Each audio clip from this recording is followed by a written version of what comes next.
नमस्कार दोस्तों, ocean network में आपका स्वागत है।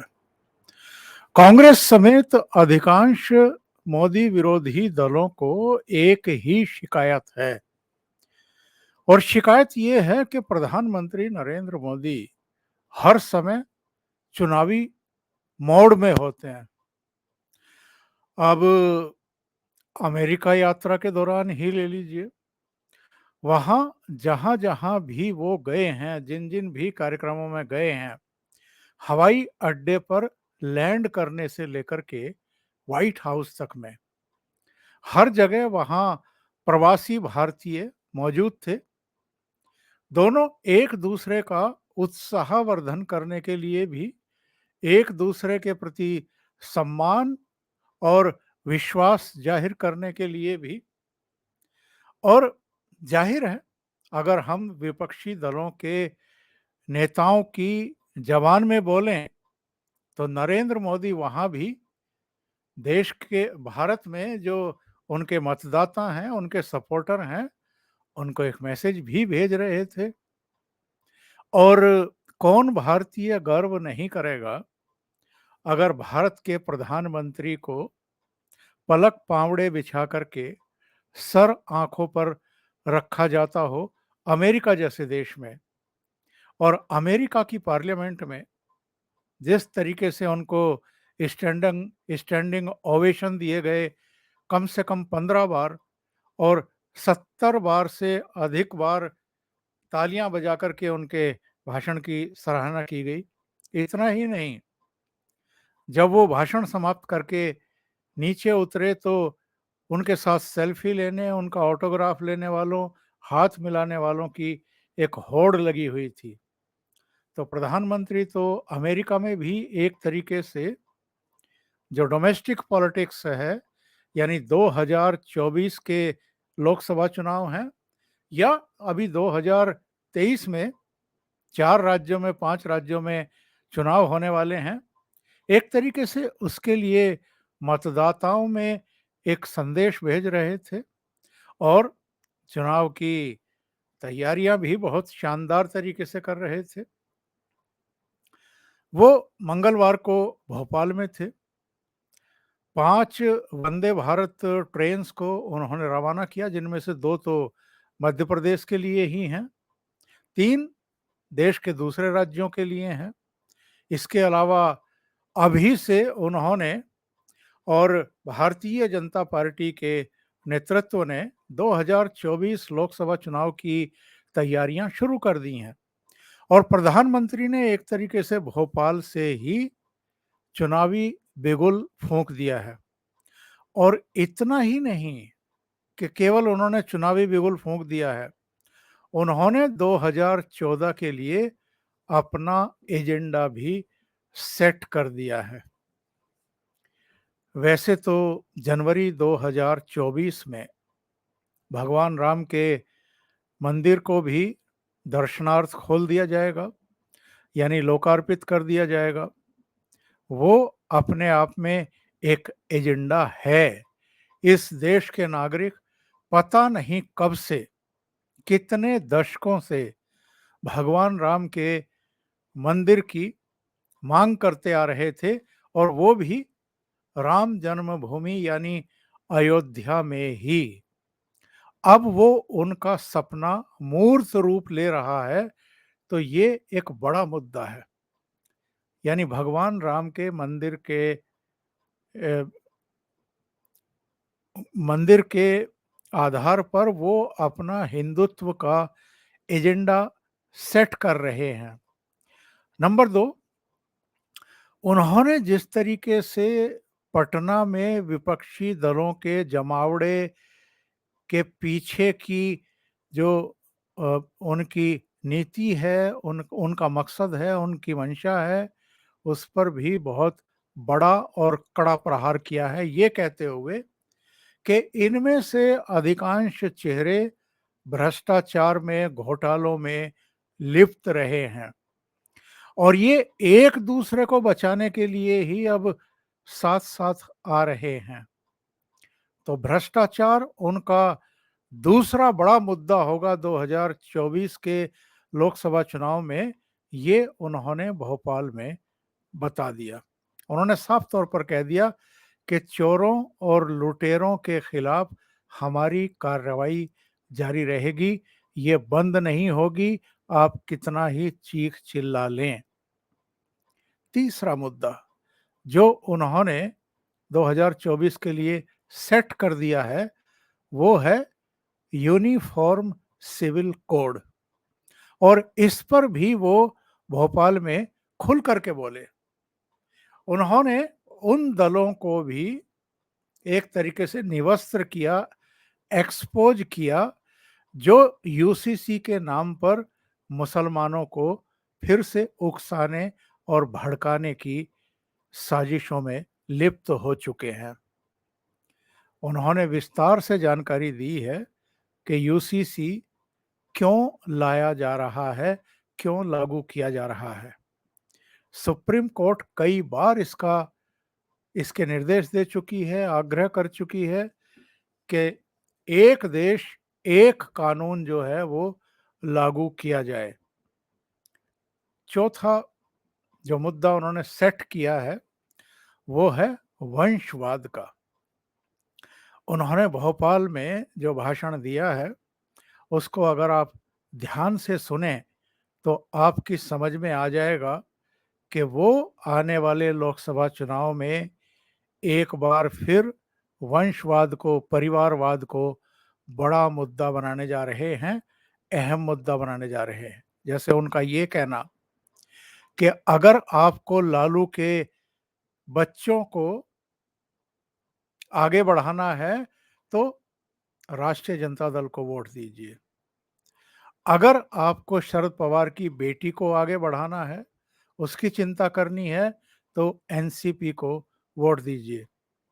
अगर आपको सोनिया गांधी, राजीव गांधी के बेटे राहुल गांधी और उनकी बहन प्रियंका वाड्रा, उनके कुनबे को आगे बढ़ाना है तो कांग्रेस को वोट दीजिए। फारूक अब्दुल्ला के बेटे को आगे बढ़ाना है तो फिर नेशनल कॉन्फ्रेंस को वोट दीजिए। और अगर अपने बच्चों की चिंता करनी है, अपने बेटे बेटियों को आगे बढ़ाना है, तब भारतीय जनता पार्टी को वोट दीजिए।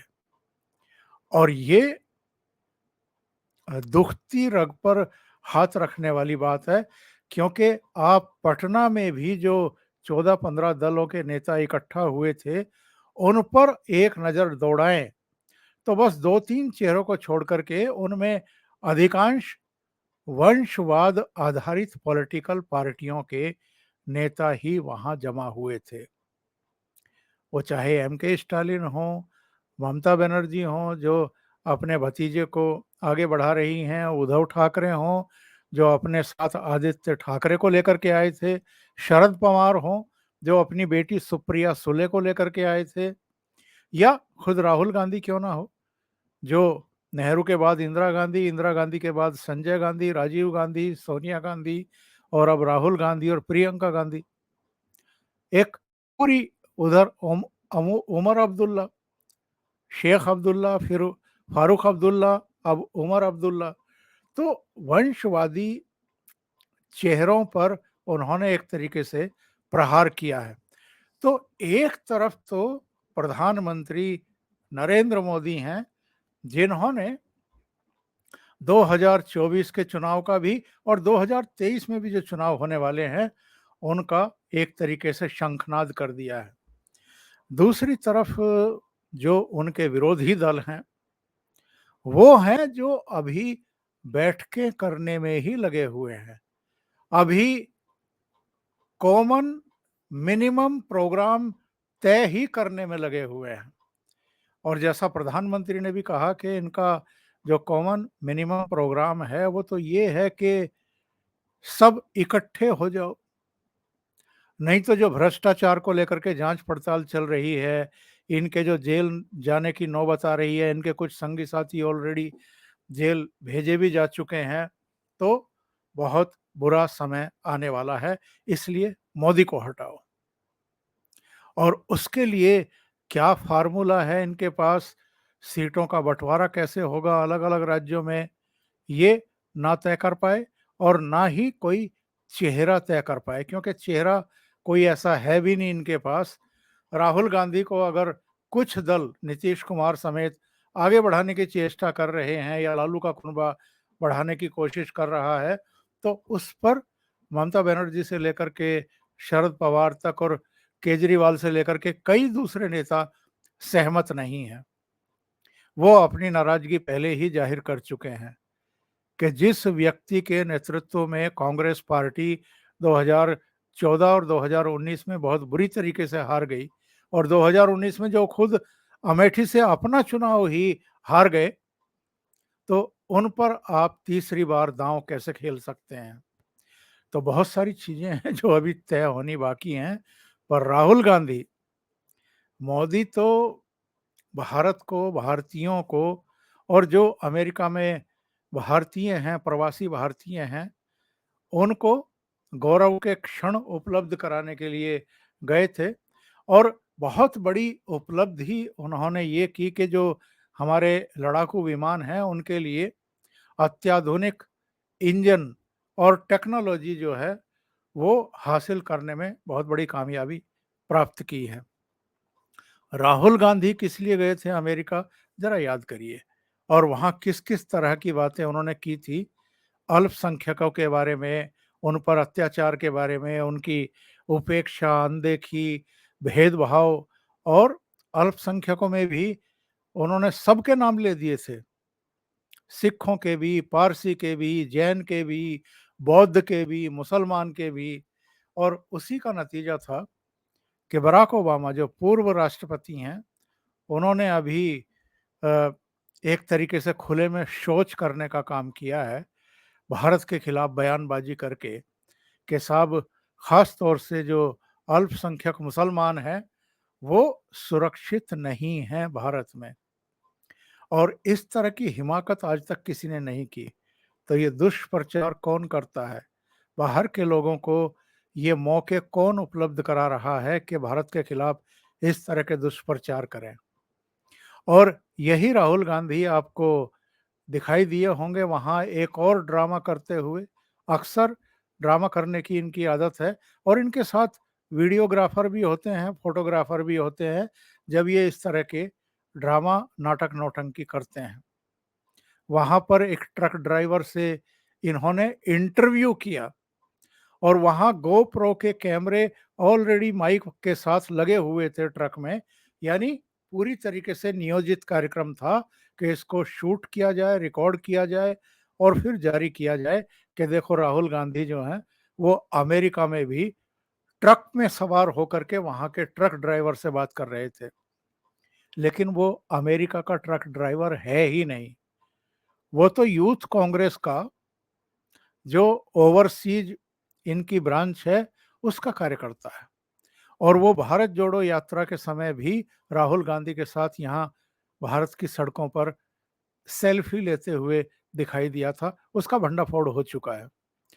आज यानी कल मंगलवार को राहुल गांधी का एक और ड्रामा देखने को मिला, और ये ड्रामे जो हैं चलते रहेंगे खुद को आम आदमी दिखाने के चक्कर में। और ये ऐसे आम आदमी हैं जो लाखों रुपया तो अपनी यात्राओं पे खर्च करते हैं, कभी लंदन जाने में, कभी अमेरिका जाने में। और वहां जाकर के क्या करते हैं? सिर्फ बयानबाजी, और वो भी भारत के खिलाफ। कभी कहते हैं पार्लियामेंट में हमें बोलने नहीं दिया जाता, कभी कहते हैं कि हमारे यहाँ जुडिशरी और मीडिया जो है वो स्वतंत्र नहीं है, कभी कहते हैं कि लोकतंत्र जो है वो खतरे में है। लोकतंत्र खतरे में भी है और सबसे ज्यादा बोलते भी यही हैं। तो इन्होंने मंगलवार को उसी तरह का एक और ड्रामा किया, खुद को आम आदमी से कनेक्ट करने के लिए, और ये शो करने के लिए कि देखो मैं कितना डाउन टू अर्थ हूँ। करोल बाग पहुंच गए, और करोल बाग जाकर के एक मोटरसाइकिल मैकेनिक के गैराज में चले गए। और ये भी एक दो दिन में आपको पता लग जाएगा कि सब पूर्व नियोजित था, और ये भी कोई ना कोई कांग्रेसी किसी कर्ता धर्ता का या किसी नेता का करीबी होगा जिसके पास ये गए हैं। और ये देखिए जरा, ये किस तरीके से एक पेंच लेकर के मोटरसाइकिल में कुछ करने का नाटक कर रहे हैं ताकि फोटोग्राफ खींच लिए जाएं और उसके बाद इनको जारी कर दिया जाए कांग्रेस के ट्विटर हैंडल पर। ये एक लेथ मशीन है, उस पर खड़े हुए पता नहीं क्या देख रहे हैं। तो राहुल गांधी के बारे में इनकी जो प्रवक्ता हैं सुप्रिया श्रीनेत, उन्होंने क्या लिखा है? मेहनत की मशाल और मोहब्बत की दुकान लेकर तुम आगे बढ़ो, दिल्ली के करोल बाग में बाइक मैकेनिक्स के साथ। लेकिन वहां दूसरे लोग भी हैं। ये अमरिंदर बाहुबली के नाम से एक अकाउंट में इन्होंने कहा कि हाय हाय हाय, कैसे अनर्थकारी दिन आ गए, माँ बहन के रहते इस अधेड़ युवा पुरुष को पंचर निकालना पड़ रहा है। बस कीजिए मोदी जी, आपके शासनकाल में ये काला दिन लिखा जाएगा, कभी ड्राइवर तो कभी मैकेनिक तो कभी पंचर वाला। आप इसे एक नौकरी नहीं दे सकते हो, आपको इस्तीफा दे देना चाहिए। एक और देख लीजिए, ये शिवम त्यागी हैं। इन्होंने लिखा है कि दो शब्द हमारे शहजादे के लिए अवश्य। मोदी जी, कहाँ ले आए आप इन्हें, जो कभी फलक से नीचे नहीं उतरे, आज वो आम आदमी बनने की कोशिश कर रहे हैं सिर्फ फोटो में। तो एक तरफ तो भारतीय जनता पार्टी का शीर्ष नेतृत्व है जिसने 2024 के चुनाव का शंखनाद कर दिया है, एजेंडा भी सेट कर दिया है। दूसरी तरफ राहुल गांधी हैं जिनको नाटक नौटंकी से फुर्सत नहीं मिल रही है। अभी के लिए इतना ही। बहुत बहुत धन्यवाद। अगर आपको ये चैनल और इसके कंटेंट पसंद आ रहे हैं तो लाइक करें, कमेंट करें, वीडियो को शेयर भी करें। अभी तक अगर आपने ये चैनल सब्सक्राइब नहीं किया है तो सब्सक्राइब कर लें और साथ में लगे आइकॉन को दबाना ना भूलें ताकि आगे आने वाले वीडियो और उनके नोटिफिकेशन आप तक पहुंचते रहें। बहुत बहुत धन्यवाद। नमस्कार।